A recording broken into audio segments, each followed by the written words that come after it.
একেবারেই অজানা অচেনা একটি বাড়িতে বিভূতিভূষণের উপন্যাসের মতো জায়গায় চলে এসেছি। দরদরিয়া গ্রাম। এই দেখুন পরিত্যক্ত মাটির ঘর, মনে হচ্ছে মাটির ঘরের কোনো সভ্যতায় চলে এসেছে। এই কথাটা আমি প্রায়ই বলি, মাটির ঘর, পরিত্যক্ত ঘর দেখলে তো আমার ওইটাই মনে হয়। এখানে সভ্যতা ছিল, পরিবার ছিল, বসত ছিল, বনের মধ্যে বসবাস। আজ নেই, কেন নেই? কেনই বা এই বনে চলে এসেছিল? কেনই বা এই বনবাস ছেড়ে আবার চলে গেল? সেই স্থানীয় ইতিহাস আমি এক সময় জানার চেষ্টা করব।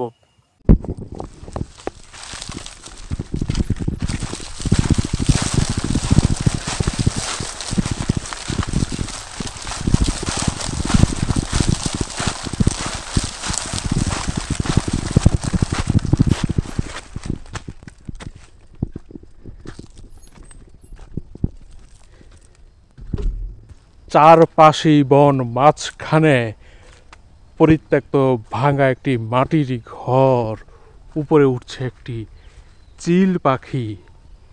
কি বিস্ময়কর! এমন জায়গায় মানুষের ঘর বাড়ি ছিল।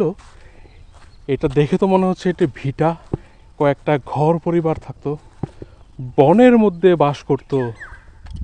এই যে পাখি ডাকছে, জানা অজানা অসংখ্য পাখি এখন চলে গিয়েছে। এটা নিশ্চিতভাবে একটি ঘর ছিল। বৃষ্টিতে বিভিন্নভাবে ধ্বংসস্তূপে পরিণত হয়েছে। কমপক্ষে 20 বছর আগে থাকতো। এটি একটি ঘর ছিল, এই আরেকটি ঘর।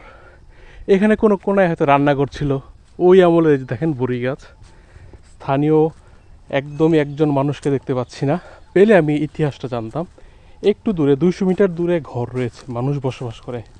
আর দেখেন বন, এই যে বন, চারদিকেই বন, সম্পূর্ণ বন্য আবহাওয়া। এই দিক দিয়ে তো রাস্তা ছিল, মহিষের গাড়ি চলাচল করত। খুবই ভালো লাগছে আমার।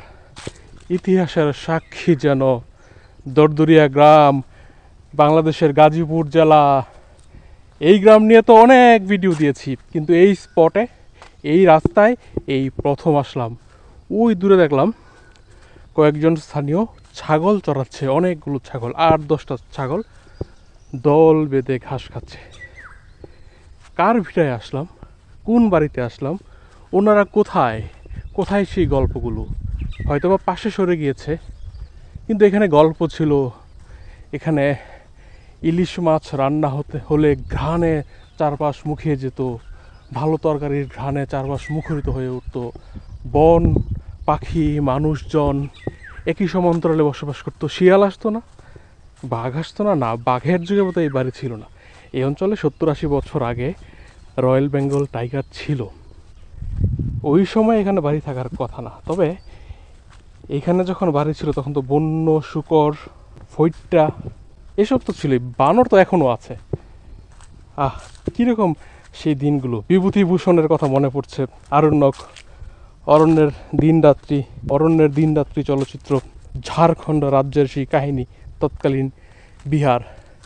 ঠিক মনে হচ্ছে অরণ্যের দিন রাত্রিতে আছি, সভ্যতা থেকে অনেক দূরে।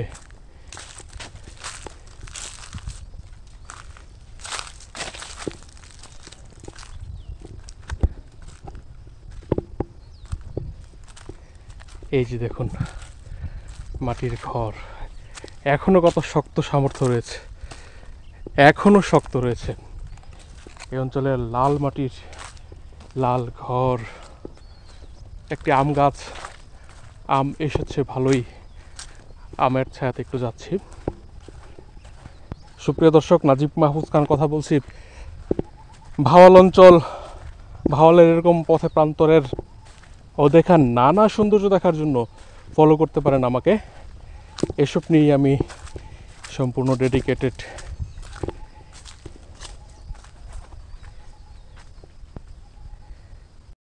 প্রথমে ভেবেছিলাম এটি দরদরিয়া গ্রামের একটা অংশ। পরবর্তীতে আমি ভিডিও শ্যুট করে চলে আসার সময় সামনে একটি লোকালয় পাই, সেখান থেকে জানি এটি আসলে দেওনা গ্রাম, তরগাঁও ইউনিয়ন। এই বনের মধ্যেই তরগাঁও এবং রায়েদ ইউনিয়নের সীমানা।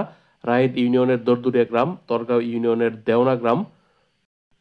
এই বনের এই স্পটে যাওয়ার সহজ কোনো লোকেশন দেওয়া আসলে সহজ নয়। দরদরিয়া গ্রামের দরদরিয়া বাজার এবং চৌরাস্তার মাঝামাঝি একটি জায়গা থেকে আসতে হয় এখানে। এটা তো ভালো আম, খাওয়ার মতো আম রেখে দিলাম। এই বছরের প্রথম কোনো কাঁচা আম হাতে নিলাম।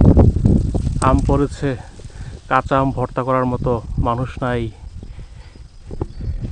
এই আম গাছটি ওই সময়কার, যখন এখানে বাড়ি ছিল।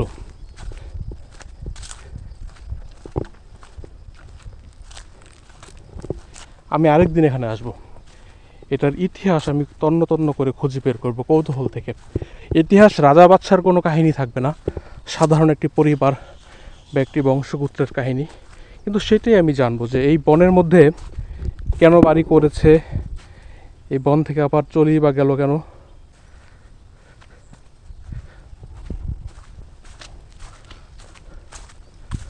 গত রাতে বৃষ্টি হয়েছে, এই যে গজারি গাছের ফুলগুলো দেখো নিচে পড়েছে।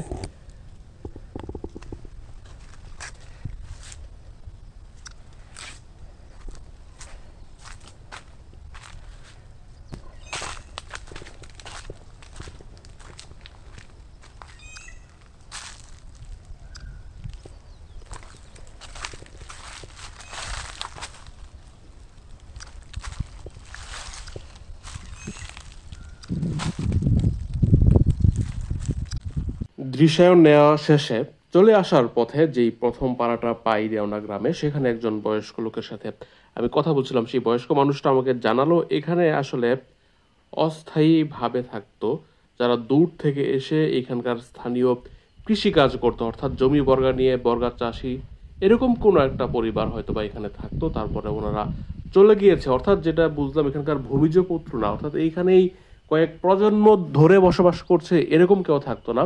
একটা সাইকেলে গিয়েছিলাম, সেখানে যাওয়ার আগে সেই পরিত্যক্ত বাড়িটা, মাটির বাড়ি, এইখানে প্রথমে ঘুরেছিলাম। এটা হচ্ছে বাঘিয়া গ্রামের একটি অংশ, তরগাঁও ইউনিয়ন। বাঘিয়ার পরে দরদুরিয়া, তারপরে সেই দেওনা গ্রামের সেই স্পট।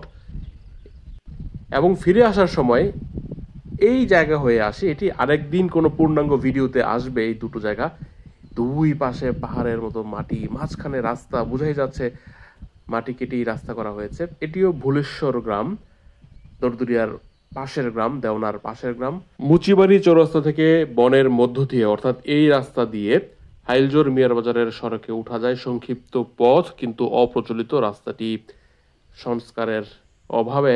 এর আগে দেওনা থেকে যখন ভুলেশ্বর গ্রামে প্রবেশ করি, এই বাগটা ভালো লেগেছে। দুই পাশে তাল গাছের সারি, ধান ক্ষেতের সবুজ শোভা, একটু দূরে গজারির গড় দেখা যাচ্ছিল। এদিকেও লোকালয় কম, মানুষজন খুব একটা দেখা যায় না, তবে বাড়িঘর আছে। একটু পরে পরে বড় বড় পাড়া আছে, গণবসতি জনবসতি সবই আছে। শেষ করছি, দেখা হবে অন্য কোনো ভিডিওতে নিয়মিত।